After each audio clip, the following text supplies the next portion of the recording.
Hi, I'm Dr. Marissa Baca from the Straith Clinic, and today we're going to talk about facial aging. There are many different factors that can affect the skin of your face, from environmental to pollutions to sun damage over time, as well as just gravity and aging, thinning skin. So, what to do about it? The top layers of your skin can be addressed with good skincare, exfoliations, moisturizers, things like that. But also you want to perform some sort of maintenance treatments to keep those skincare regimens active. And those can typically be done with things like microdermabrasion, facials, and even microneedling to stimulate the collagen in your face.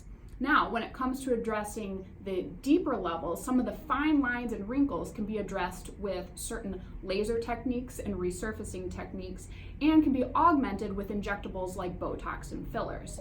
Further down, some of the deep tissue of the face that tends to sag as we age can be addressed with surgical procedures, such as facelifts and neck lifts to lift up the skin, and brow lifts to do the same for your forehead.